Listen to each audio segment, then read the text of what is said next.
In the first moments after death, when the final breath leaves your physical form, your soul experiences what can only be described as a profound awakening. This is not the peaceful transition many imagine, but rather an intense vibrational shift that creates what some spiritual teachers call soul panic. Your consciousness, no longer bound by the dense limitations of your physical body, suddenly expands in all directions. Imagine yourself floating above your physical shell, watching as loved ones gather around what was once you.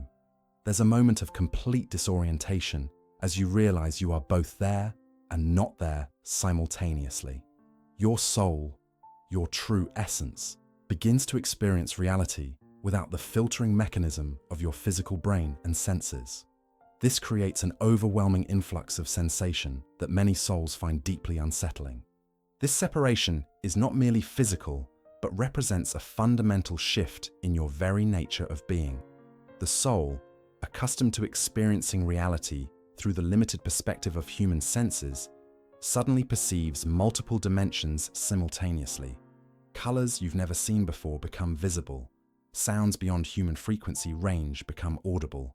Thoughts are no longer contained but expand outward, creating immediate reality around you. The most startling aspect of this transition is what Cayce described as vibrational dissonance. During life, your soul vibrates at a frequency compatible with physical matter. Upon death, this frequency rapidly accelerates, creating a sensation similar to being suddenly thrust from a dark, quiet room into a blindingly bright concert hall. Every thought, every emotion you experience becomes magnified and manifests instantly in your surroundings.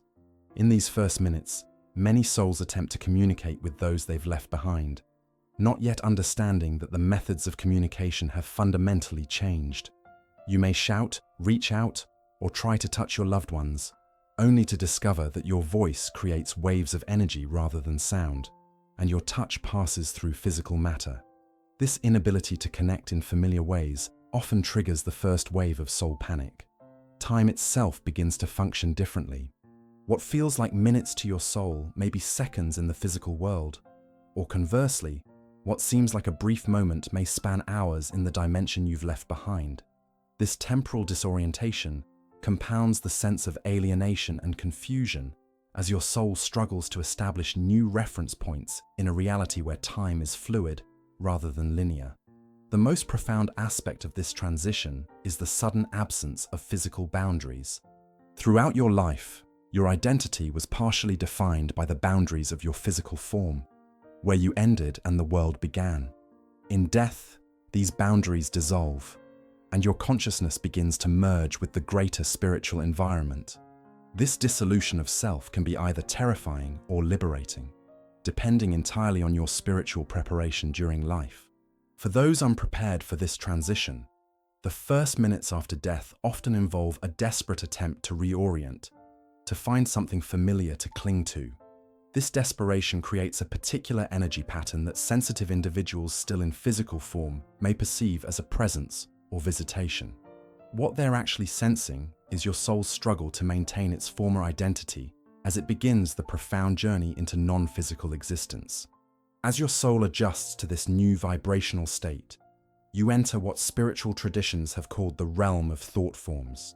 In this dimension, which exists beyond physical matter, yet before the higher spiritual planes, your thoughts no longer remain internal experiences, but instantly manifest as your external reality. This is perhaps the most challenging aspect of the post-death transition that your soul must navigate. During physical life, there was always a buffer between your thoughts and their manifestation in reality. You could think of fire without being burned, imagine water without getting wet. In this intermediate realm, however, this buffer no longer exists. Every fear, desire, belief, and expectation you carry creates your immediate experience. This is why the state of your consciousness at the moment of transition is so critically important. Those who depart the physical world with unresolved fears often find themselves in what appears to be nightmare scenarios of their own creation.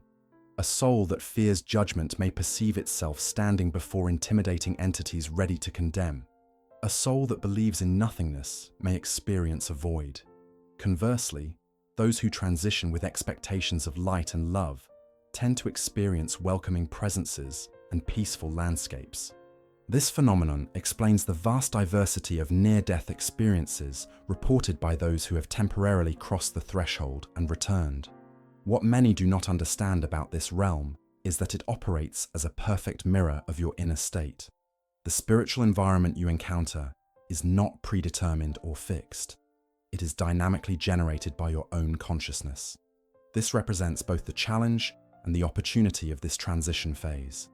You are quite literally creating your afterlife experience moment by moment through the quality and content of your consciousness. In this realm, emotional energy takes on substance and form. Your joy might manifest as radiant light emanating from your being. Your confusion might appear as fog or mist surrounding you. Your attachments to physical life might manifest as cords or chains, seemingly binding you to the world you've left behind. These are not metaphors, but actual experiences in a dimension where energy and consciousness are the primary building blocks of reality. What many spiritual traditions have tried to teach is that this thought-responsive environment doesn't begin after death. It is the fundamental nature of all reality. The physical world also responds to consciousness, just more slowly and with greater resistance. The afterlife state simply removes the time delay and resistance, revealing the direct relationship between consciousness and experience that has always existed. Those who practiced meditation, contemplation, or mindfulness during physical life often navigate this realm with greater ease. Having developed awareness of their thought patterns and emotional states, they recognize more quickly that they are creating their experience and can adjust accordingly. This is why spiritual traditions worldwide emphasize the importance of mind training, not merely for peace during life, but as essential preparation for the death transition. One of the most significant challenges souls face in this realm is the amplification of whatever dominated their consciousness during life. Those who lived with constant worry find their anxieties magnified. Those who cultivated gratitude find their appreciation expanded. The habitual thought patterns you develop throughout life become the architecture of your initial afterlife experience, creating either harmony or dissonance depending on their nature. This is not punishment or reward, but simply the natural function of a reality that responds directly to consciousness.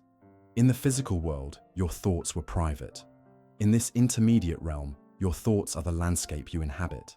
There is nowhere to hide from yourself, which creates either profound freedom or intense discomfort, depending on how well you've come to terms with your own inner nature during physical life. As the initial shock subsides, your soul enters what can be described as the recognition phase of the afterlife journey. During this critical period, which may feel like hours or days in your perception, but might be mere minutes in earthly time, you begin to recognize the fundamental nature of your new existence. This recognition brings both profound revelations and challenging adjustments as you learn to navigate a reality governed by spiritual rather than physical laws. The first significant recognition occurs when you realize you are not alone in this transition. Many souls report encountering what appear to be guides, helpers, or familiar presences during this phase.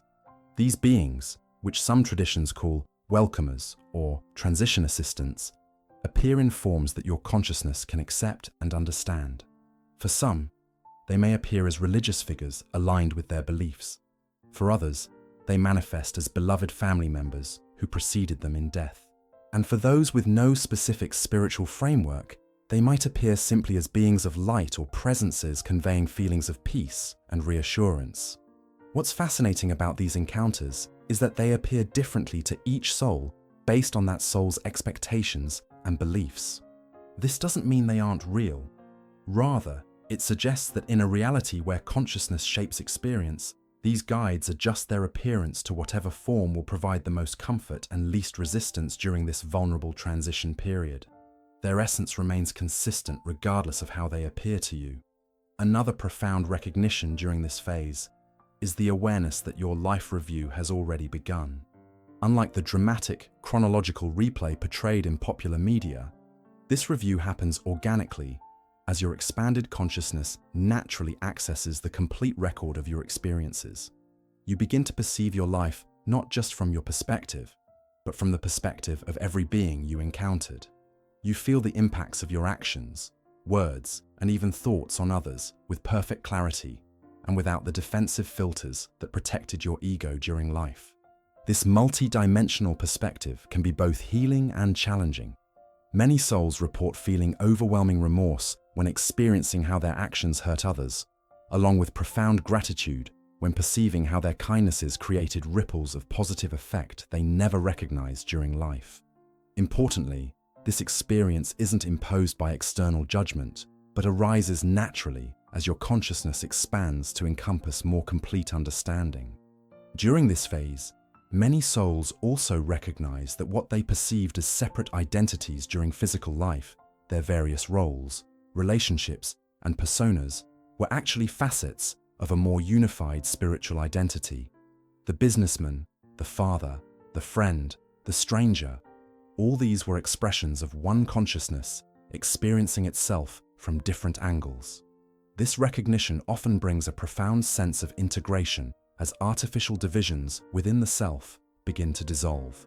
Perhaps the most challenging recognition for many souls is understanding that they are not being judged by external forces, but rather by the light of their own higher awareness.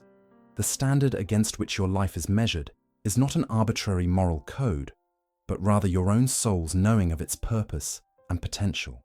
You see clearly where you aligned with your highest nature and where you fell short of your own spiritual capacity. This self-evaluation can be more exacting than any external judgment, yet it comes with complete understanding of the challenges and limitations you faced. For souls that cultivated spiritual awareness during physical life, this recognition phase often includes moments of profound remembering, the sensation of returning to a state that feels more real and more familiar than physical existence ever did. Many describe it as a homecoming, a return to your true nature after a temporary sojourn in the dense physical realm. This remembering brings with it access to spiritual knowledge that was obscured during physical incarnation, including understanding of soul contracts, life purposes, and connections to others across multiple lifetimes. As this phase progresses, you begin to understand that what appears as an afterlife location is actually a state of consciousness. You aren't moving through space in the conventional sense, but rather through vibrational states determined by your spiritual development. Your experience is perfectly aligned with your consciousness, not as reward or punishment, but as the natural expression of spiritual law. In this realm, like attracts like with perfect precision, and each soul gravitates to the vibrational level that matches its own frequency. As your soul progresses beyond the recognition phase, you enter what spiritual adepts throughout history have termed the transcendent integration. This is the period where the initial panic and disorientation fully dissolve, replaced by a profound understanding of your place within the greater spiritual ecosystem. During this phase, which represents the completion of your immediate post-death transition, several remarkable shifts in consciousness occur that transform your understanding of existence itself. The most significant aspect of this integration is the dissolution of time as you knew it. In physical life, time appeared linear, a straight line from past to present to future. In this advanced stage of transition, you begin to perceive time as simultaneous, all moments existing concurrently in an eternal now. Your life on Earth doesn't appear as something that happened and ended, but rather as an eternal expression that continues to exist within the greater fabric of reality. This perspective brings immense healing as you realize that nothing is truly lost, merely transformed. This transcendence of linear time allows for what spiritual teachers have called soul retrieval, the reintegration of aspects of yourself that seemed fragmented or wounded during physical existence. Traumas that appeared permanent in Earth life are revealed as temporary conditions that affected your physical expression, but never damaged your eternal essence. In this state, many souls report experiencing a profound self-forgiveness as they witness the perfect unfolding of their spiritual journey, complete with its challenges and seeming failures. During this phase, the boundaries between your individual consciousness and the greater spiritual reality become increasingly permeable. You begin to experience yourself not as a separate entity moving through a spiritual environment, but as an integral expression of that environment itself, like a wave that recognizes it is also the ocean. This doesn't mean you lose your unique perspective or identity, but rather that you understand it as one facet of a much larger consciousness. One of the most profound revelations during this phase concerns the true nature of relationships. Souls you knew in physical life appear in their eternal aspect rather than their temporary earthly roles. The parent-child relationship, for instance, is revealed as just one expression of a much deeper soul connection that may have manifested in countless ways across multiple dimensions and lifetimes. These connections form what some traditions call soul families, clusters of consciousness that journey together, taking different roles in relation to one another to facilitate growth and experience. For many souls, this phase brings the startling revelation that death itself was an illusion, not just philosophically, but experientially. What appeared as an ending from the physical perspective is recognized as merely a transition of awareness from one state to another. The continuity of consciousness becomes undeniable as you directly experience yourself as an eternal being who temporarily focused its attention within the constraints of physical existence. This phase also reveals the purpose behind the soul panic experienced in the initial transition. That disorientation wasn't a mistake or punishment, but rather a necessary recalibration as your consciousness expanded beyond physical limitations. Like eyes adjusting to sudden brightness after darkness, your spiritual senses required time to adapt to perceiving reality without the filtering mechanism of the physical brain. What initially felt like panic is now understood as the inevitable adjustment to a vastly expanded state of being. In this state of integration, you begin to perceive what some traditions call the life blueprint, the spiritual template that informed your physical incarnation. You see clearly how circumstances that appeared random or even cruel during physical life were actually carefully calibrated opportunities for growth and awakening. The challenges that seemed most difficult are revealed as the precise catalysts needed for your spiritual evolution. Perhaps most significantly, during this phase, many souls report encountering what can only be described as pure, unconditional love, not as an emotion, but as the fundamental substrate of reality itself. This encounter reveals that the universe is not neutral or indifferent, but fundamentally compassionate in its essential nature. This love doesn't judge or demand, but simply embraces all expressions of consciousness, including those that appear darkest from the limited human perspective. As this integration completes, you face what spiritual traditions describe as a choice point, not whether to continue existing, but rather how to express that existence moving forward. Some souls choose to remain in states of spiritual learning and service before considering another physical incarnation. Others feel drawn immediately toward new experiences, either in physical dimensions or in realms beyond human comprehension. Whatever path unfolds, you approach it not with the fear and uncertainty that characterized physical death, but with the serene knowing that comes from remembering your eternal nature. The greatest wisdom we can extract from understanding this transition is not to wait for death to begin this spiritual awakening. Through meditation, contemplation, service, and conscious living, we can begin to experience aspects of this expanded awareness even while inhabiting physical form. By doing so, we not only transform our earthly experience, but ensure that when the moment of transition arrives, our souls will recognize it not as a terrifying end, but as a homecoming to the greater reality we've been glimpsing all along. If these insights about the soul's journey have resonated with you, take a moment to subscribe to our channel for more spiritual wisdom that mainstream sources won't share. Leave a comment below, sharing your own thoughts or experiences with spiritual transitions. Your perspective might be exactly what another seeker needs to hear today. Remember, each subscription and comment helps spread these transformative teachings to those who are searching for deeper understanding. Join our spiritual community as we explore the mysteries that connect us all beyond physical existence.